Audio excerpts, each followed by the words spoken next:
You are watching Nimasa This Week, the authorized voice for the Nigerian maritime sector. My name is Iretiola Doyle and you are welcome. Now, this week on our show, we shall be bringing you some of the innermost thoughts of the Director General of Nimasa, Mr. Ziakede Patrick Apobulukemi, as we usher in a new year of Nimasa activities. We started by asking the amiable DG about the nagging issue of manpower deficit in the maritime sector, and he articulated a roadmap to tackle the issue. In the weeks ahead, there are so many hundreds of Nigerians who will be sent out to different countries in the world for training. We are processing their travel documentations, and that is the only thing that is left. School fees have been paid for several hundreds. I'm sure we're going to take over 1,000 students out of the shores of Nigeria for this program, so that in the next 5, 6, 7, 8 years, the problems associated with lack of seafarers should be a thing of the past. At least in Africa, we should beat our chest and say we have the greatest number of manpower in the maritime industry. Mr. Apobulukemi is not unmindful of the enormity of the task of bridging the skill gap, which is estimated at about 40,000 qualified seafarers needed for domestic coastal trade. He, however, remains optimistic as he further explains. Our initial arrangement with the states, where we contribute 40%, the states contribute 60%, is still ongoing, and any state that wants to key into the program is welcome. It's ongoing, but we can't wait for the states alone. It's a continuous program. We have Maritime Academy, we have another maritime university that we've started building gradually. So we're going to complement what we are doing overseas, the training programs we are doing overseas, with the maritime institution we have and with the one that is going to come. And I want to see a situation in few years coming, we should be able to export seafarers all over the world, just as the Philippines are doing. As a government agency, Nimasa is subject to the oversight activities of the National Assembly. Interestingly, the responsible committees for marine transport in the National Assembly have had cause to pay oversight visits to Nimasa, and both appear to be pleased with the agency. The DG informed us on the level of cooperation between Nimasa and particularly the Senate Committee on Marine Transport. I sincerely believe that the Senate Committee on Marine Transport, the senators in that committee are very good human beings. They love Nigeria. They've been supportive, and they're already working. You know, in as much as we are in a hurry to do A, B, C, D, we're still limited by processes and procedures, bureaucracy. So there's need for us to exercise some patience in arriving at some goals that we intend achieving. But I'm rest assured that they are working on some of the things that we are talking about. The pledge by Nimasa to robustly tackle the twin issues of piracy and oil theft was regarded in many quarters as an over-ambitious pledge. I don't see any of these projects ambitious. We have said we're going to fight oil theft and reduce this drastically. What has happened? The oil theft issue is reducing, and the Navy has been supportive. We talked about piracy. Look at how we've been chasing them here and there. The sponsors of the organized piracy, who gains a lot of monies from their nefarious business, the kingpins. So if we can stop this, which other program is too difficult for us to achieve? With the assurance that Nimasa enjoys the unusual support of the federal government, the DG believes that the other major issues confronting the agency are no big deal. We are laying this very sound foundation that the gains will manifest sometime tomorrow. You know, people just want to see, I command, I decree that this building stands, and it stands. You know, government business is not done in that way. You should have a vision backed up with a mission. Then you begin to implement. We're in the implementation stage, and all these projects we're talking about, by the special grace of God, they are all going to see the light of the day. So I don't see any of them too big elephant project, white elephant project as they used to call it. No, none of the projects will fall into that category. The perennial issue of low budget performance, which is closely linked to fiscal appropriation issues, was another issue we brought up with Mr. Akublukemi. We were curious to know how Nimasa intends to interact with the relevant authorities in the National Assembly and government to overcome this hurdle. We are talking. They are talking to us, we are talking to them. The two committees, both in the House and the Senate, are very reasonable human beings. Part of the problem, so to say, you cannot say it is the senators, it is the House of Rep members, it is a Nigerian problem. The processes and procedures are too many. So you cannot just see senators or House members, if budget is not passed, and say they are the cause of this. No, it is unfair. Let us be very, very realistic. You cannot also call the Nimasa people being responsible entirely for anything. No, you can't even also call them. It's a Nigerian problem. And all of us must get our acts together to solve these problems. So that by 1st January, we should have our budgets. Ministry of Finance should get its budget, transport, and MPA, Nimasa, name them. It's good for the entire system. Let me tell you, as bad as it is last year that we may generally see in terms of the timing of the passage of the budget, it was the earliest budget we have had so far in Nimasa. It came sometime in April, or about April, May. It came that period. And this year, we intend to bring it closer. So the delays will be highly minimized. Many experts and stakeholders in the maritime sector have had calls to call for the review of the Cabotage Act.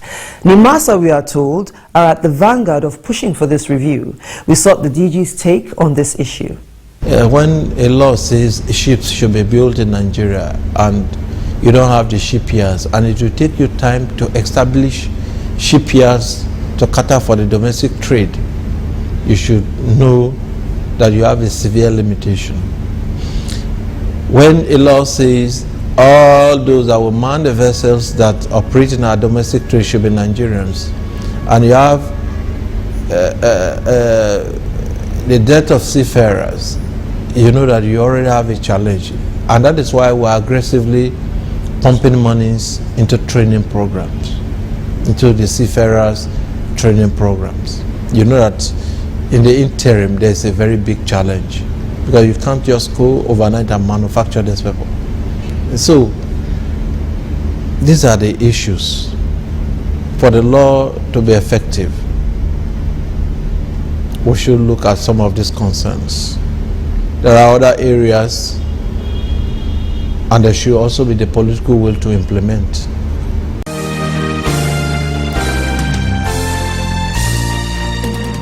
Up next is the news segment of our show, and this week we'll be covering two momentous events that took place at the Nimasa headquarters in Lagos this week.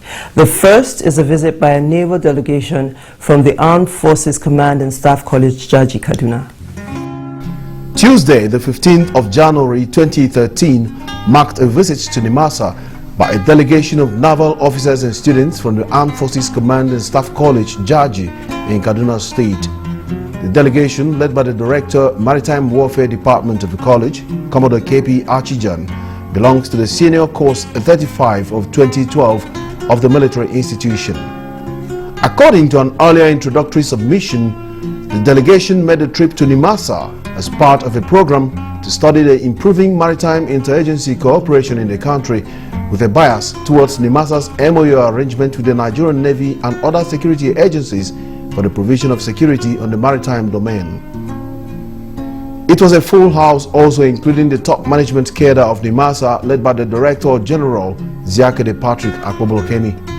Others included the three executive directors, Haruna Baba Jauro, Mwaboze Kalistos Ubi, and Captain Ezekiel Bala Agaba. Director Research Planning and Data Management Services, Jarma Bulama. Director Department of Administration, Chuks Mbemena. Director Cabotage Services, C. Ndoki Oruari Tete. Acting Director Shipping Development, Captain Waridi Enisuo. Head of the Public Relations Unit, Haja Lami Tumaka. Deputy Director Cabotage Services, Abubakar Issa Baba. Commander Maritime Guard Command, Captain Promise Dapa, among others. In his welcome remarks, Nimasa Director General Ziakede Patrick Akpobolokemi thanked the naval officers and students for the respect accorded to the maritime agency through the visit, adding that such a gesture underscores the importance attached to the issue of maritime security and safety by the Navy. Mr. Akpobolokemi emphasized that true to type, the Nigerian Navy, alongside other security agency partners in the MOU arrangement, have adequately taken care of the military angle of all the operations needed in the crusade against sea robbery and piracy on the country's waterways. We need to appreciate the stabilization role played by the members of the armed forces. And most particular, we need to appreciate the Navy for its role in maritime security issues. The Navy is constitutionally empowered to maintain security in our maritime domain. The DG explained to the visitors that Nimasa, by virtue of its constitutional origin, remains a civilian organization whose only interest in the campaign against sea criminality begins and ends with the provision of platforms for the requisite operations. In respect of this, he promised to extend the agency's support to the Navy anytime such assistance is needed. He used the opportunity to explain the basis for Nimasa's public-private partnership arrangement with an outfit in the private sector. When people say we are doing maritime security, what we are doing in terms of maritime security is provision of boats. Good enough boats for the armed forces to use in supporting us.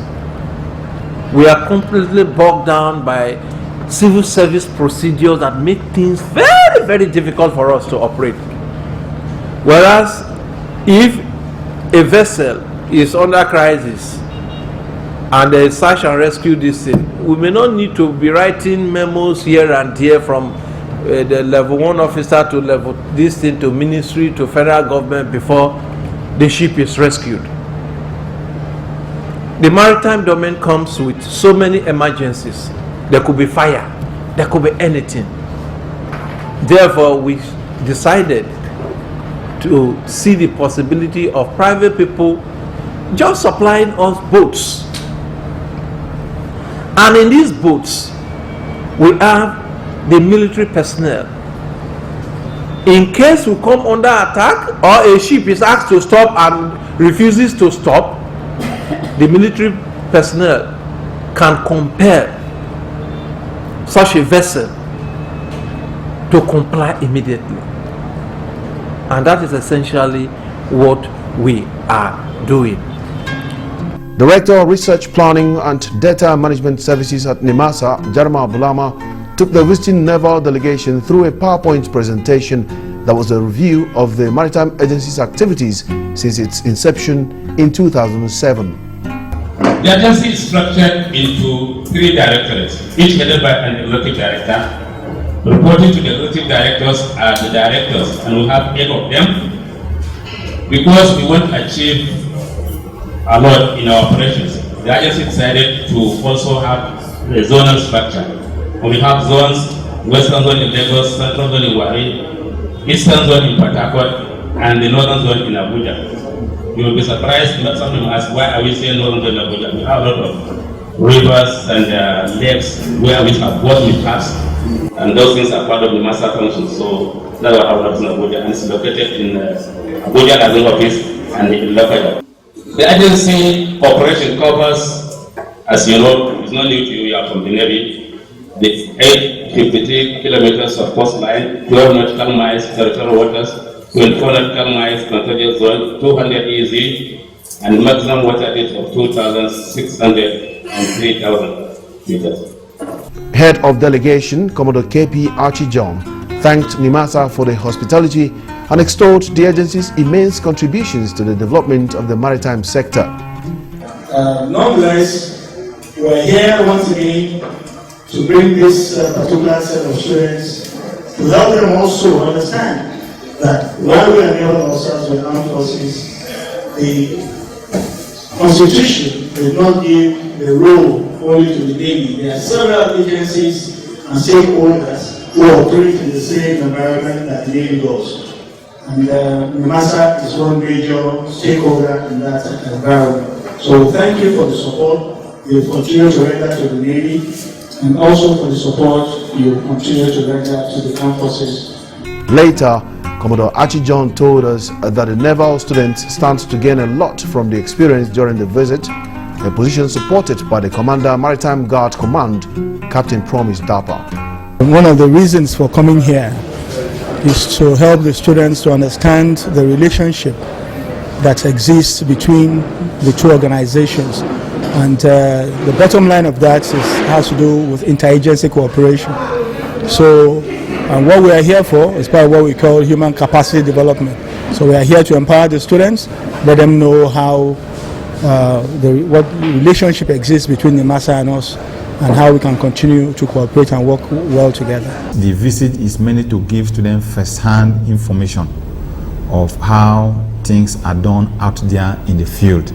You know, most of them are coming from the field, most of them from staff appointment, but they want to get first-hand information to know the problems, what are the contending issues that the operators in the maritime environment are facing. How do they grapple with the challenges in the maritime environment? How are they solving it, and what are the challenges?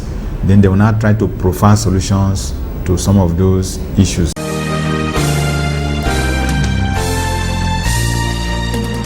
Also this week, staff of the PR unit of Nimasa organized a surprise birthday party for the head of that unit, Hajia Lami Tsumaka. Here's that report.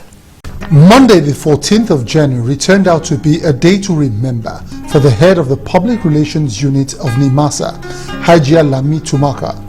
Staff of the PR unit arranged a surprise birthday celebration for her at her office. The atmosphere was very convivial, and Hajia Lami Tsumaka, whose birthday in January signals a new beginning not just for her, but for the agency she so well represents as image maker, used the occasion to reflect on the agency's strategic goals going forward into the new year. We had at the end of 2012, the PR unit had a special training session by a consultant in-house, and at that meeting, the core of it was that there was an absolute need for us to come up with policies for the agents, for the PR units. We should have media policy, events policy, all the subunits. We should have policies that would drive, that would guide our operations this year, because last year was a little bit uncoordinated, so to speak, you know, and having been here now for 2 years, it's glaring to see what the shortcomings are. So before the end of this month, we are also again going to close ourselves up in outside the agency and work really truly hard for these policies I just talked about, and key in the units into the greater goals, the greater aspirations, the greater strategy of the agency. Mrs. I.B. Iyama, a human resource consultant with Nimasa, was on hand to wish Hajia Lami Tumaka a happy birthday. She also had a thing to say about the impact of the Public Relations Unit's activities as it relates to the positive public perception of Nimasa. Frankly, I believe the image of Nimasa has changed dramatically, positively for the better, in the sense that I believe Hajia Tumaka, the PRO, the face of Nimasa, works very closely with the DG Nimasa to actualize the vision of Nimasa. One of that is to show transparency to the public. I believe the PRO department have their policies which they've keyed into the strategic vision of Nimasa as a company, and they want to execute these in different segments in 2013 and beyond. Staff and some visiting journalists who were around also paid tribute to the sterling qualities of the celebrants as they took turns to extend greetings to her. As usual, everyone joined in singing the customary happy birthday song. Happy birthday to you.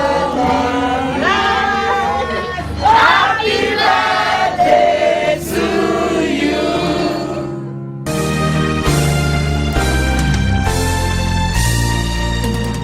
And from all of us here at Nimasa this week, we're wishing Hajia Lami Tumaka many more years of peace and prosperity. Up next is the Maritime Cargo Report, which is simply a breakdown of cargo in ships expected to berth in ports within the Lagos Pilotage District this week. As always, the Maritime Cargo Report is brought to you courtesy of the Shipping Development Department of Nimasa. There are 10 motor vessels awaiting berth at the Lagos Pilotage District this week. 4 out of the 10 vessels are conveying rice, while 6 different commodities are on board the rest of the vessels, including bulk wheat, fish, used vehicles, containers, bulk sugar, and fertilizer. On the other hand, 21 motor tanker vessels are currently located within the Lagos Pilotage District this week. Out of this number, 10 are laden with premium motor spirit, PMS or petrol. There are 3 vessels carrying Jet A1 or aviation fuel. Same number goes for DPK or kerosene.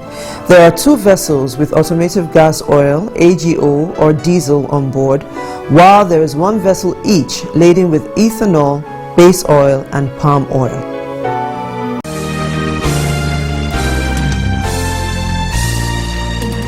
And so we come to the end of this week's edition. We sincerely hope that we kept you educated and informed. Now, remember, we say it every week, this is an interactive show. All you need to do is send your emails or comments to the email address currently showing on your screen. Till I see you same time, same station next week, I'm wishing you smooth sailing and bon voyage.